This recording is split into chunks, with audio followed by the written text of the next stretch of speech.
Priscilla Jiniresa Bikolo. Saya mahasiswa semester 3 dari Sekolah Tinggi Pastoral Santo Petrus Keuskupan Atambua. Di sini kita akan belajar bersama Alkitab adalah fakta atau khayalan. Loh tanah liat yang ditemukan dibuat pada tahun 2300 sebelum Masehi membuktikan bahwa nama orang dan tempat yang tertulis dalam catatan Abraham, Ishak dan Yakub adalah nyata. Adat istiadat kuno yang mereka sebutkan juga tertulis dalam loh tanah liat itu. Contoh lainnya berkaitan dengan Sargon, Raja Asyur yang disebutkan dalam kitab Yesaya, yang keberadaannya sering ditolak oleh para ahli sejarah.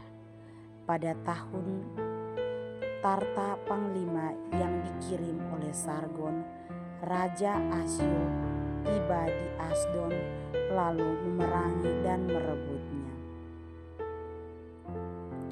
Kita sekarang mengetahui bahwa Sargon II adalah benar seorang Raja Asyur yang mulai memerintah pada tahun 722 sebelum Masehi.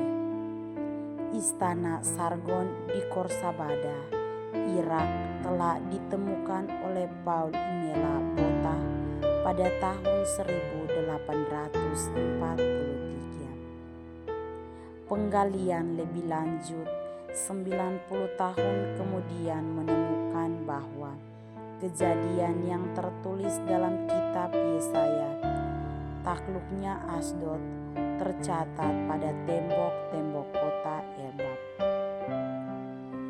Saron II, Raja Asyur 722 sampai 705 sebelum Masehi bersama putra mahkota Sanherib ini berkaitan dengan kitab suci Perjanjian Lama.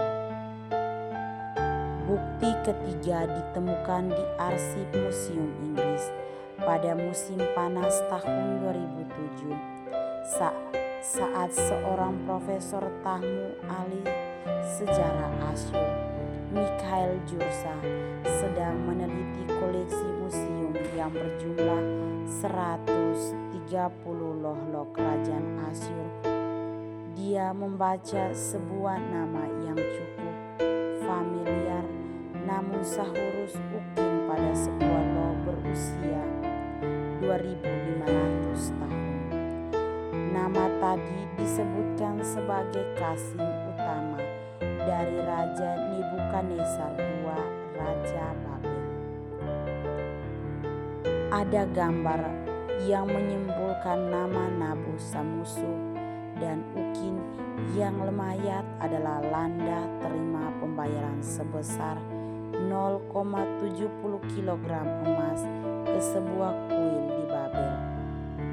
Jursa memeriksa kitab-kitab Perjanjian Lama dan menemukan nama tadi ditulis dengan sedikit berbeda oleh para penerjemahan Alkitab di kitab Yeremia pasal 39 ayat 1 sampai 10. Nebusaibana menurut kitab Yeremia adalah kepala istana Nebukadnezar II dan ada bersama-sama di saat penyerangan Yerusalem di tahun 587 sebelum Masehi saat orang Babel menaklukkan kota itu.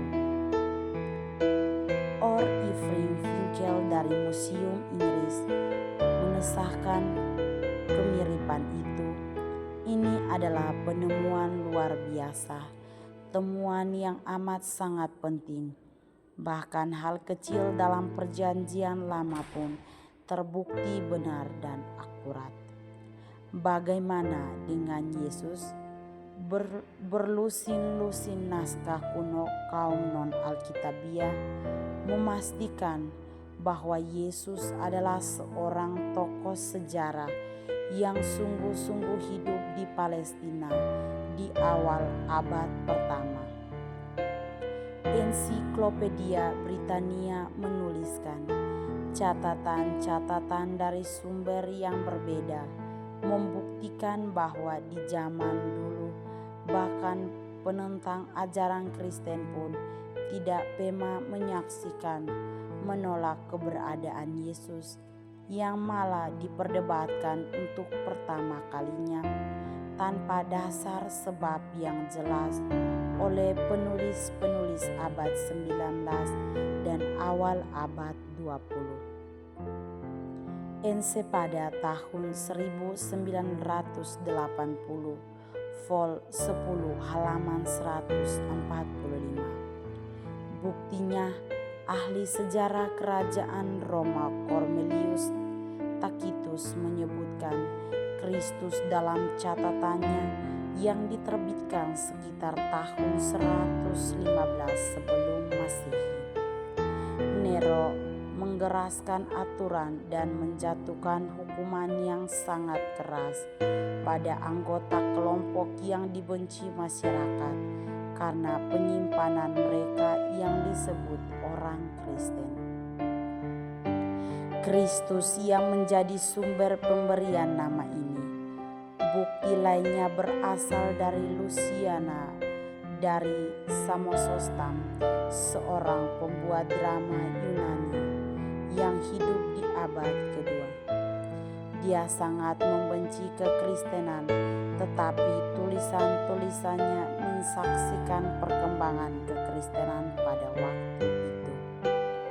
Orang-orang Kristen menyembah satu manusia, sehingga hari ini sang pendiri sekta ini yang disalibkan karena perbuatannya itu.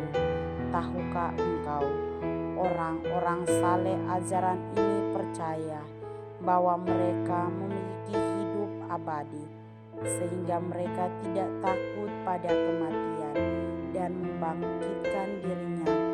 Pengajar-pengajar mereka mengatakan bahwa mereka semua adalah saudara Seok saat mereka lahir baru.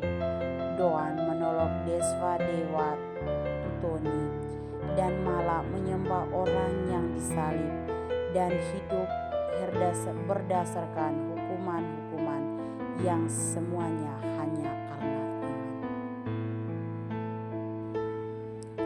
Setelah kita mendengarkan bersama Alkitab adalah fakta atau khayalan, ada beberapa ayat kitab suci yang menjadikan motivasi untuk kita.